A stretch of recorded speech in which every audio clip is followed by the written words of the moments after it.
Assalamualaikum warahmatullahi wabarakatuh. Perkenalkan, saya Rehan Nur Aljawi dengan NIM D600036 dengan di kelas A dengan jurusan Teknik Industri. Saya dari Universitas Muhammadiyah Surakarta.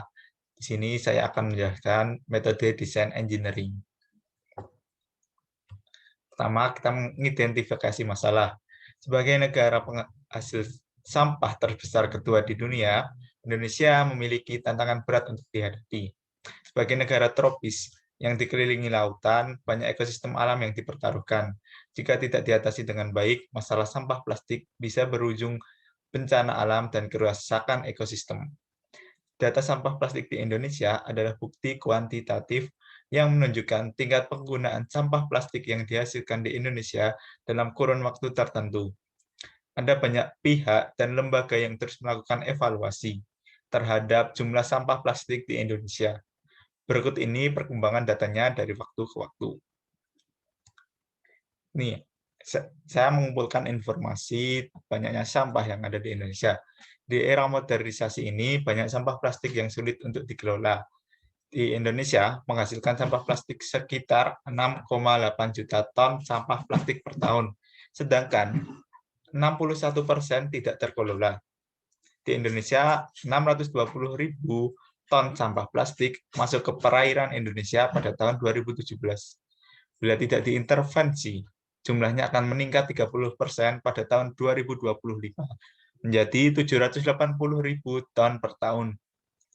Peningkatan sampah terus bertambah dari sampah belanja dan sampah sektor industri.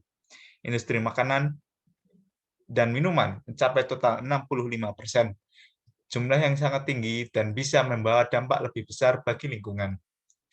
World Economic Forum menyebutkan 32% sampah plastik tersebut akan berujung mengotori dataran dan lautan, sehingga merusak kualitas dan kuantitas air bersih di Indonesia.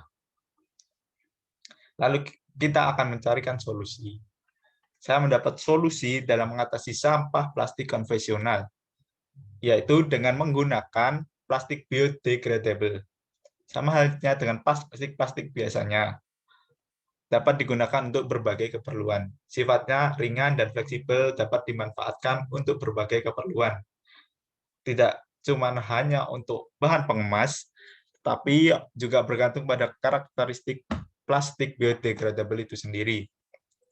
Plastik biodegradable dengan bahan dasar pati umumnya memiliki karakteristik seperti plastik dengan bahan low density polyethylene HDPE, dan polipropilen. Sifat mekanik plastik biodegradable dari beberapa bahan baku dibandingkan dengan LDPE, HDPE, dan PP.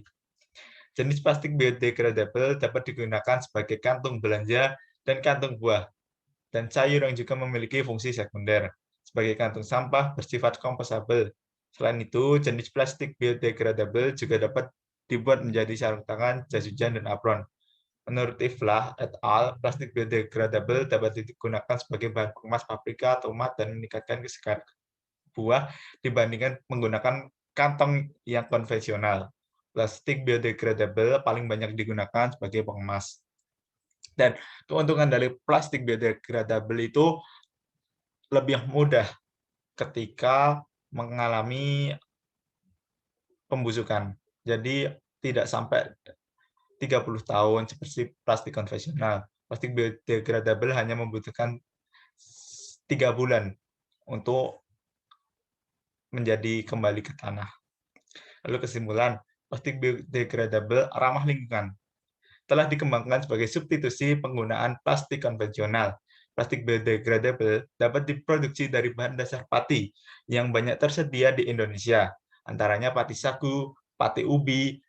Teknologi produksi plastik biodegradable relatif sederhana, dan produk yang dihasilkan memiliki karakteristik yang menyerupai jenis kemasan plastik yang banyak digunakan.